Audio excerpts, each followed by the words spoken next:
you've got great style. That is something that eluded me.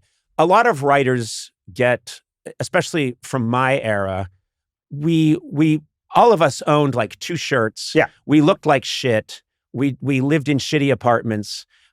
You, one of the great comedy writers, certainly of your generation of all time, you always, it seems like you know how to dress. Where did you know how to dress? When did you know how to, you always look good. You're a sharp That's very nice dresser. of you to say. Don't you think that that's true? Absolutely. I mean, always. So I'll tell you this story. The first time I ever came to New York, I was 13. I was with my dad. And we're walking around downtown New York. And two memories that meant a lot to me, both just how to comport yourself as a person. This guy's coming down the street that my dad had done a deal with. And the guy had been super unethical. So he walks up and he goes, "Hey, Chip Mulaney." And my dad goes, "I'm not shaking your hand." And we keep walking. And he goes, "I didn't mean to do that in front of you, but that man was very unethical in a deal we did." I thought, I've never seen anything so badass in my life. Wow, that's great. Just, I'm not shaking your hand, and walk away. Because my parents always were talking about being nice and polite and friendly and neighborly. So I just like the boundary of, I'm not just one man. It's why I love lawsuits. One man dressing down another. Yeah. One man excoriating another. So then we go to NYU Law School. My dad wants to see a classroom that's been dedicated to a federal judge that he once clerked for, this guy, Ed Weinfeld, who had passed away by then.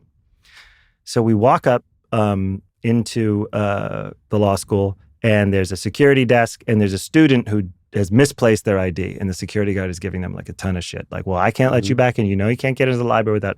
And my dad's wearing just a jacket and tie just because.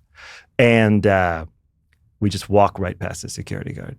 And as we're walking up the stairs, my dad doubles back and looks at me and goes, "The power of dressing well." And, and So that, do you think that's maybe where it came from? Yeah, I think so. I wear like a tie sometimes at home so that my kids think, I mean, like, it's a bit put on, obviously. I don't need to be wearing it. But I understand it's become, your aesthetic is attached somewhat, I think, to the work you're doing. Like, you are a sharp dresser.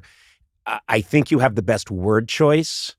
That your choice of words is better than other comedians, and I think the whole thing is I'm laughing at what he's doing. I know. I think it's connected.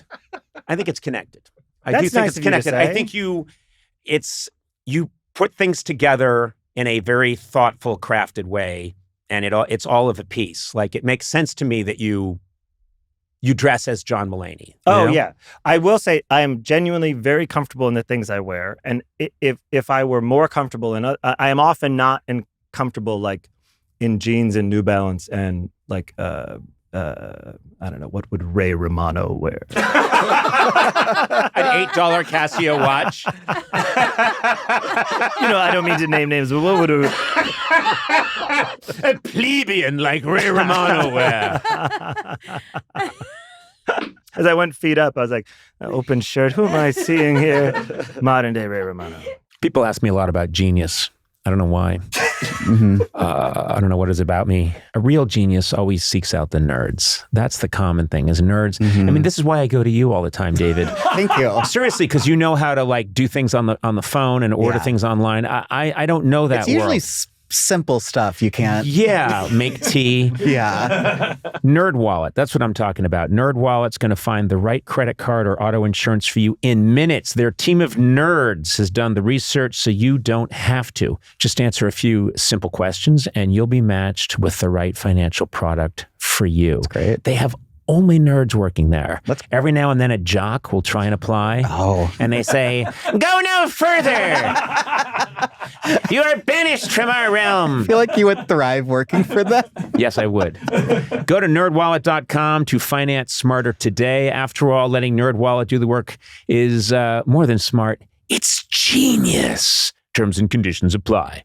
Credit products subject to lender approval. See nerdwallet.com for details. Jocks need not apply. No, but I feel more comfortable doing it. You always dress very nice. I learned over time to when I was a writer at SNL, I wore the same thing every day. Yeah. Because I heard Obama had dark gray and dark blue suits with a red tie or a blue tie. So he never had to think about what to wear. Right. So I got a ton of gray heather 50-50 cotton t-shirts from American Apparel.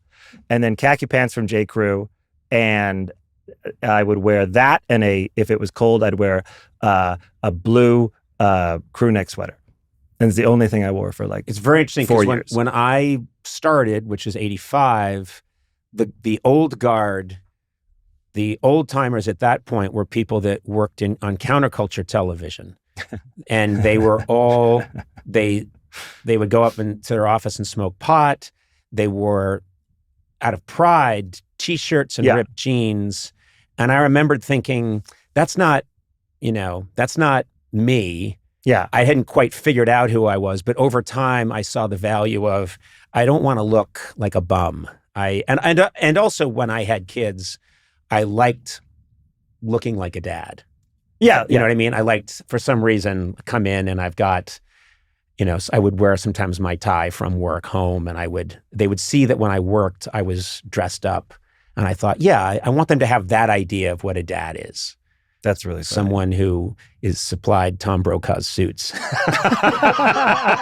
NBC and wears makeup when he comes home. Yeah, like a dad. Yeah. Having a lot of bass on. Yeah. Eyeliner. Yeah. Well, the show, which I really love, Everybody's Live, it drops live on Wednesday nights. Is that correct? Yeah, Wednesday night live. March 12th, we started. We're done May 26th. And it's really fun, if you can, to watch it. If you can. If you can watch it live. If it's in your schedule. Oh, sorry. I thought it's really fun if you can watch it. I thought you were speaking in general. I was like, you can, just a hard plug would be nice at this point. If you don't mind, check out one episode. A lot of people don't have access to television. You know that. Oh, right. Shame it's me. only for the 1%. Shame me at the whatever. You're in a bubble. So yeah. I guess. Everyone go out and buy a new television. Let me tell you something. When I see you on the street in New York, I'm not shaking your hand. You don't like the way I've comported myself. No, yeah. I said Wait, this is your lawsuit. Here you guys go. Hey, here we go. Nah, that's not it. No, I think we need to It can't be defamation. It needs to be over the rights to something. Yes. Yeah. Well, I'm going to sue you for that. You could sue him, honestly, being like, there's no what the shortage show of things. became was we were integral to it. The way because he'll be like, nah, it's my show. I do whatever I want with it. He's the Don Henley. He's the malcontent. Yeah. But you guys are the Don Felders. You're Don Felder. And Joe Walsh. And and I can just... Schmidt. Yeah, I'm just going to leave you behind. And then you say, no, I was in the room when you came up with Hotel California. That's what you should say. I was in the room, and I contributed content essential to the creation of the work. Hey, you were in the room when I said, do you think it'll fit? Oh. You can fit it in. Right? You fit it in. Yeah. See, no one wants credit for that. And you were in the room and you want credit for that. Yeah, you were integral to that. I both want credit for it, and I feel sexually harassed. So I'm going to sue you from both sides. Yeah. I'm going to let you go, sir, because we've... Nice to see you, man. You know what? You're one of my favorites. You're one of my favorites. You're as a person and as a maker of things. Thank you. I one of my all-time favorites. And I love you very much as a person, and it's really nice to see you. And I've been thinking about you a lot. So wow. I hope. Thank you so much. Life is good. You seem good, which is great. Just before I went out to do the Oscars, I got a lot of texts from a lot of people. You sent me one of the most meaningful texts I've had in my life of a quick text of encouragement. The eggplant emoji. And said, I hope you can fit it in. I hope you can fit it in. You know what that means, right? No, I don't. I don't know what it means. Why would I violate myself with such a vegetable? No, you sent me an email, a text, and it. I'm not kidding when I say it gave me like a 20% boost of confidence. So seriously, thank you very much. I'm glad it meant something. You're the best. We were so excited. It was so exciting to watch that show with everything going on in the world. And I don't know, for it just felt during that, it was like, because it's a bad time in the world and no one saw any of those movies. And but for that show, it was like things seem happy and positive, and we're acting like everyone saw these and we know what they are. You know what I mean? We're like, oh my God, it won, that won, that's great. You know, fucking no one saw a thing, right?